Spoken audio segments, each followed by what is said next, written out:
So here's the deal.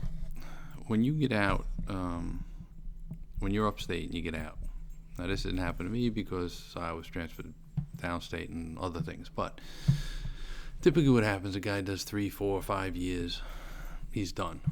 Now we're on a Canadian border, so how do you get home? Well, they let you send clothes up.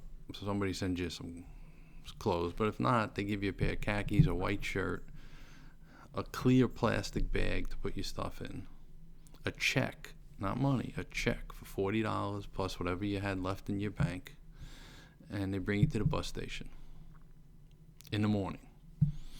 Now you're 8 hours minimum from New York City, assuming you live in New York City. So you take this bus. The bus goes from the Canadian border to Syracuse. You change buses. When you get to Syracuse, you can cash your check. There's a place there. You buy a pack of cigarettes. A lot of guys, if they don't have it, they'll buy a knapsack or a bag because you don't want to be walking around with a clear plastic bag with your stuff in it. I mean, okay, now you leave Syracuse, you head down there. Finally, it's nighttime when you get to New York City. I mean, you pull into Port Authority 8 o'clock at night. It's been 12 hours since you left the other facility. You got the money in your pocket. If your parents or your family lives in public housing, you're not allowed to go back there. So where are you going to go? A lot of guys don't have a place to go.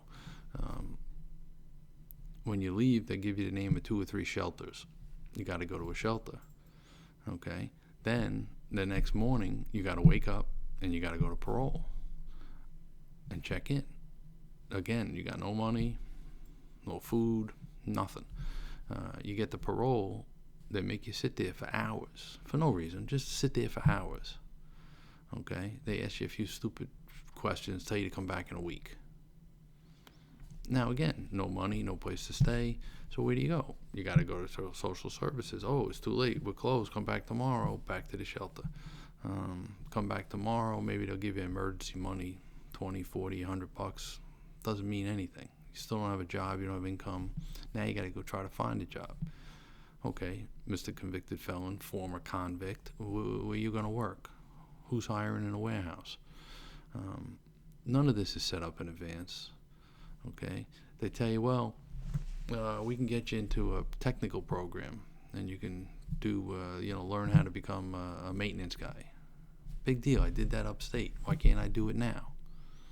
Well, you need a certification from us or they won't hire you.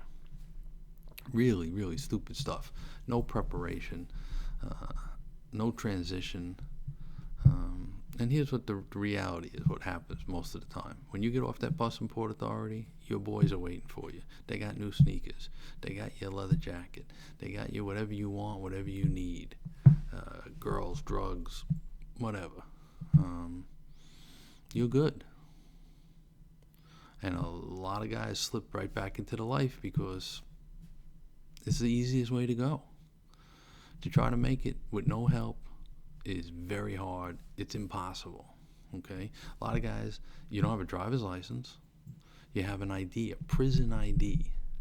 And you have to go to motor vehicle within, 30 days or whatever to get either a driver's license if you can, if your parole officer lets you, which they won't. Or if you had a license, if you can't get a license, you get like a state ID. Again, you walk in, you got to pay for that. Who's paying for that? Okay? Who's putting food on the table? How do you go see your kids? How do you go see your family? If you don't have support, if you don't have people there to help you, if you don't have a job lined up, there's no way you can succeed. And the truth is, most people don't. And it's terrible. It's a terrible system. I mean, we're going to talk in the future a little about things that they could do. I got to take this. I'll talk to you later.